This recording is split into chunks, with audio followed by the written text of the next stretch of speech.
really into electronic reading, like my kids are, everything's on the computer, then the whole book is actually available electronically in an interactive sense.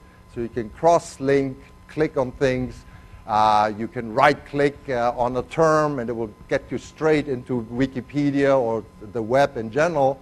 If you don't understand a word, even the English, if you don't understand the English, you can right-click on it and gets you into definitions and so forth. So if you're in that mode of dealing with information, that's the way to go. And then we have the molecular model set, as you already know from Chem 3A. It's invaluable in trying to picture how things work in 3 dimensions. Okay, problems. I don't assign problems. You've now reached the stage where you're your own entrepreneur. You decide for yourself what's good for you and what you can do without. So the days of spoon-fed type of knowledge end now. You'll see this in the other courses too. And so I'll leave it up to you to work as many problems as possible. I can give you some guidelines, however. The problems at the end of the chapter, well, definitely you want you to work the in-chapter problems because they're nice drill problems that reaffirm what you've just read. They are working with the concepts problems that teach you how to solve a problem. But then there are end-of-chapter problems. The first third of those problems is basically regurgitation, drill type problems below the level of a midterm or an exam.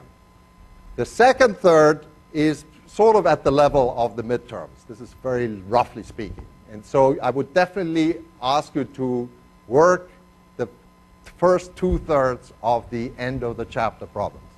The last third, roughly, are slightly higher level problems. So those of you who are really interested and you want to go beyond things, try and solve them. They're eminently soluble, but or solvable, but it's not the kind. It's too high a level or higher level than I would expect you to know at an exam, in an exam. But they're good to do. If you can't solve them, at least look at their answer. Try to see how the answer is derived, so it helps you strengthen the knowledge that you already have. Okay? So whatever you do, any exposure is good for your assimilation of the subject matter. What is very important is that if you can't do a problem, go to your TA. If you can't do a problem, you look up the answer and you say, this is how it goes. This is a very dangerous situation because it gives you a false sense of security. If I were to rephrase the same problem, you probably could still not do it. Okay? And if that's the case, you should go to your TA or to my office hours and ask the question, how do I solve a problem like that? Okay? I seen the problem, I couldn't do it, I look at the answer, and I understand the answer. That's how it's derived. But how do you actually, without knowing the answer, how do you get to it? And there's a way to do this, and that's called problem-solving skills, and that can be learned quite effectively. So take all of the stuff to your office hours. Now there are exams, and you should make sure that there is no conflict with any other courses. We've bent over backwards to avoid any conflicts with physics, so I think we won't have any. But make sure that there is no conflict. If you miss an exam because you're sick or the exams, the midterms are at 7:30, so if you overslept by 7:30 p.m., which can happen, it's happened to me, then you missed the exam and we'll prorate you on that exam. That is to say, you'll get graded on the remaining exams. That can be a drawback, but at least it's not a disaster. Okay? There are no makeup examinations. It's for various reasons a bad deal. Okay? So try and make sure that you show up for these exams. If, for some reason, illness and related aspects of your life, you can't finish, typically you miss the final exam, you may get an I, but remember, and this is always something that some of you are not quite clear on, you can only get an I if you have a passing grade in the course. If you are flunking anyway, you'll get an F if you miss the final, for whatever reason.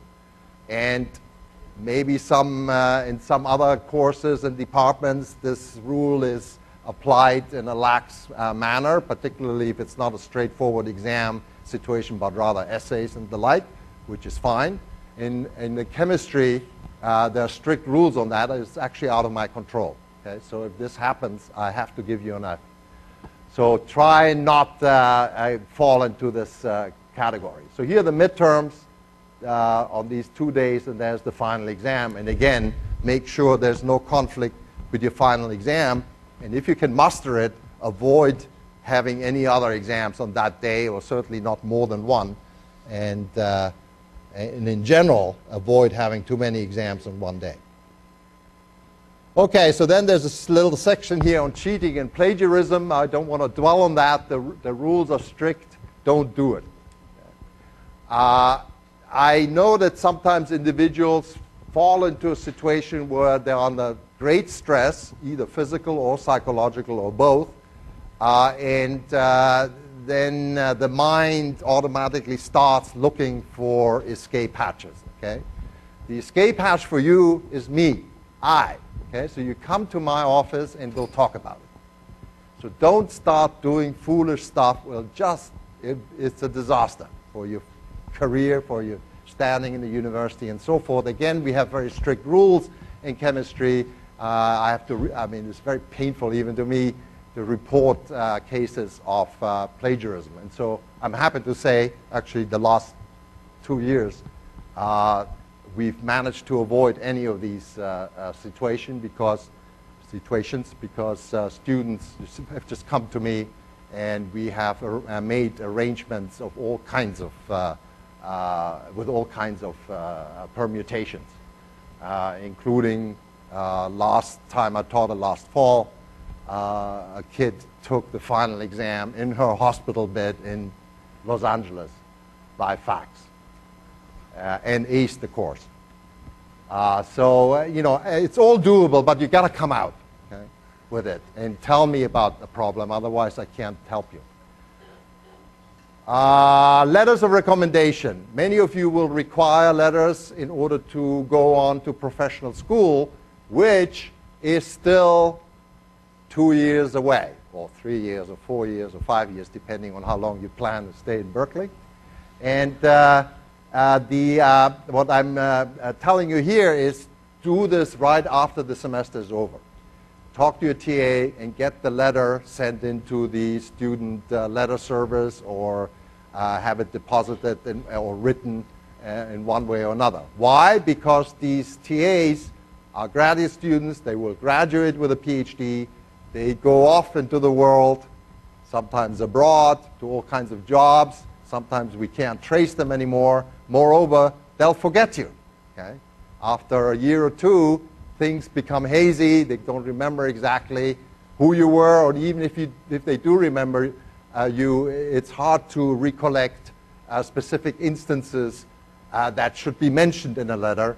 For example, medical schools like to know specific examples of how you were helpful, how you were alert, how your logical skills were demonstrated in a particular situation, how you gave mouth-to-mouth resuscitation if that happened.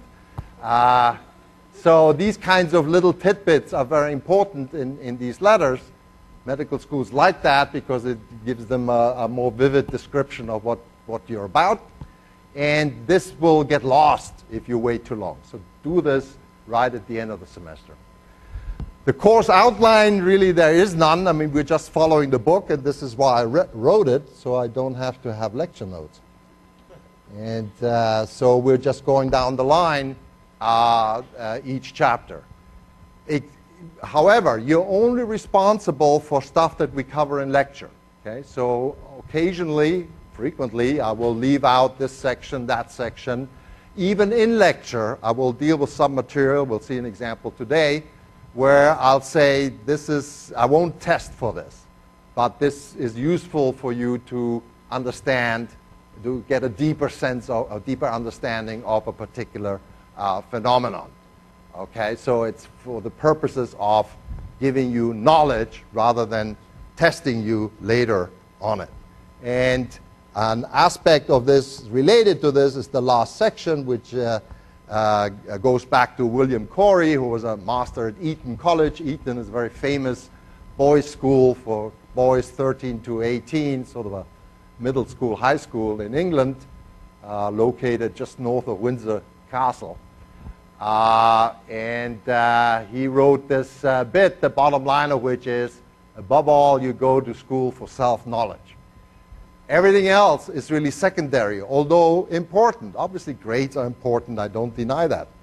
But if you focus on self-knowledge, if you direct your ambition to learn, then everything else will follow automatically.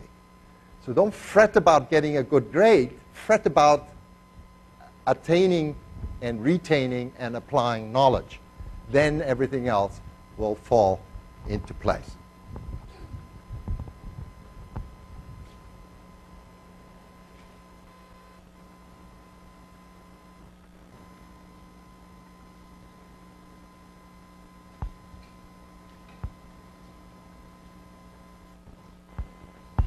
Okay.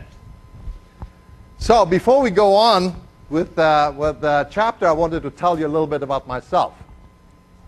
And this is my one slide devoted to myself. And it says here, I too started small. I'm now relatively old compared to you. I completely acknowledge that. But at one time, I was your age or even younger. Admittedly, before the Civil War, but nevertheless, I was younger. And this is a picture of myself taken when I was 6 years old. And it's taken in the Tigre Delta, Buenos Aires, because I grew up in Buenos Aires in Argentina. And if you don't know where that is, here's South America, and Argentina is this, and Buenos Aires is right here, located at the mouth of this big river called the Tigre. And the Tigre develops a delta with hundreds of little streams and little islands. And it's very tropical. It's the jungle, basically. And we used to spend our summers in some of these tropical jungles. Here's our house here, actually. And these streams contain piranhas and crocodiles and other interesting species, including a lot of fish. And I was basically let loose, okay? And I shed my clothes and turned into the Lord of the Rings kind of scenario. And you can see I definitely enjoyed that. So playing in the mud has never left me, and this is why I chose research in organic chemistry, because it's, it has a great deal of adventure, guesswork, intuition, and creativity in it. After Argentina, my mother was Chilean, so I'm half Hispanic or Latino. My dad was German, and we moved to Germany, so I spent my high school years in Germany. And the 60s hit. I'm a kid of the 60s. Rock and roll hit big. I started a rock and roll band. And in those days, it was considered a political act to consume chemicals at an industrial scale. And so all of this was done. And then I went to England, so my first language was Spanish, then German, then English, and then Italian, and then French. So I speak 5 languages, none of them properly, and I have an accent. I hear that still. Some of you may no longer hear it, but I definitely hear it. Some people think that it's a Dutch accent, but I don't speak Dutch. So I have the faintest idea what kind of concoction of the 5 languages this has become.